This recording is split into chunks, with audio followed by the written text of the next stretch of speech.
রাতের আধারে সমুদ্রের তীরে ঢেউয়ের সাথে চোরাবালি যেমন চিকচিক করে ঠিক তেমনই আমার হার্ট শেপ পুডিংটাও চিকচিক করছে, তাই না?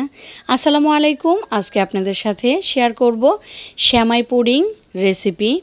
আশা করি আপনাদের কাছে খুবই ভালো লাগবে। চলুন মূল ভিডিওতে চলে যাই। তো প্রথমেই এখানে আমি 3টে ডিম ভেঙে নিচ্ছি। তারপর দিয়ে দিলাম পরিমাণ মতো চিনি। আপনারা কে কেমন মিষ্টি খান ওই পরিমাণেই দিয়ে দিবেন। এবার ডিম এবং চিনিটা না গলা পর্যন্ত আমি মিক্স করে নিব।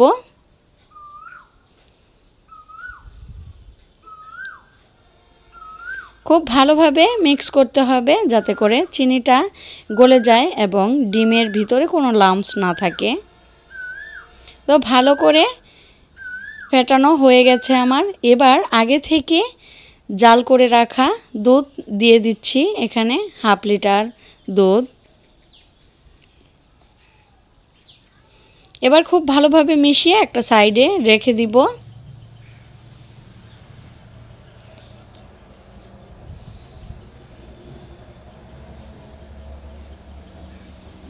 এবার আমি পুডিংয়ের ক্যারামেলটা তৈরি করে নিব। তো যেই পাত্রে বসাবো ওটাতেই আমি ক্যারামেলটা তৈরি করে নিচ্ছি, বাড়তি ঝামেলা না বাড়িয়ে। তো অলরেডি চিনিটা গলতে শুরু করেছে এবং কালার আসতে শুরু করেছে। তো আমার ক্যারামেলটা তৈরি হয়ে গেছে। এবার সব দিকে ছড়িয়ে ঠান্ডা করতে দিয়ে দিলাম। এবার পুডিংয়ের জন্য সেমাইটাকে ভেজে নিব ঘি দিয়ে। তো এই ঘিয়ের রেসিপিটা আমার চ্যানেলে অলরেডি দেয়া আছে।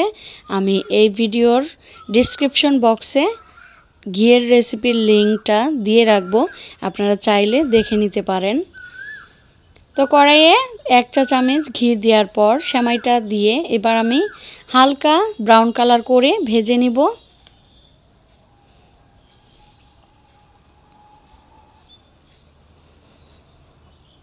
সেমাইটা ঠিক এরকম করে আমি ভেজে নিয়েছি, আপনারা দেখেই বুঝতে পারছেন। এবার গরম গরম সেমাইটা আমি ক্যারামেলের উপরে দিয়ে সেট করে নিব।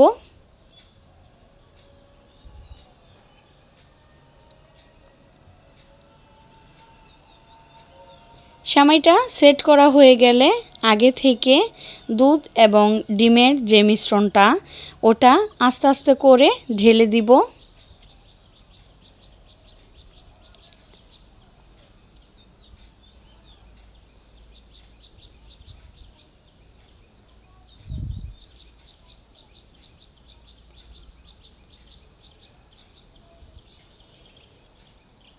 ঢালা হয়ে গেলে এবার চুলায় বড় একটা পাত্র বসিয়ে পরিমাণ মতো পানি দিয়ে দিব। তারপর যে কোনো কাপড় ভাঁজ করে দিয়ে দিব। তারপর পুডিংয়ের মোল্ড এটাকে বসিয়ে দিব। এবার চুলাটাকে অন করে হাই হিটে 5 মিনিটের মতো রান্না করব।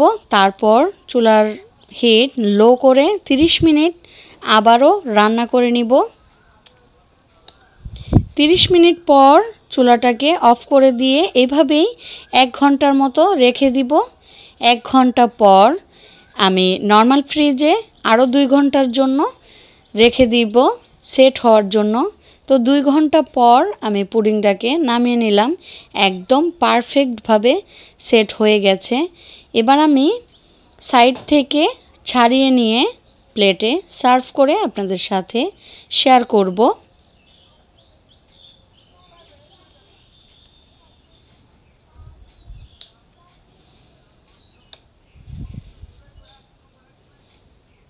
আলহামদুলিল্লাহ একদম পারফেক্ট হয়েছে। তো আমার রেসিপি ফলো করে বাসায় একবার হলেও আপনারা ট্রাই করে দেখবেন, আশা করি খুবই ভালো লাগবে। আর আমার চ্যানেলটিকে সাবস্ক্রাইব করে আমার পাশেই থাকবেন, পাশে থাকা বেল আইকনটি অল করে রাখবেন যাতে করে পরবর্তী সময় যে কোনো ভিডিও ছাড়ার সাথে সাথে সবার আগে আপনার কাছে নোটিফিকেশন চলে যায়। এবার আমি আপনাদেরকে কেটেও দেখিয়ে দিচ্ছি।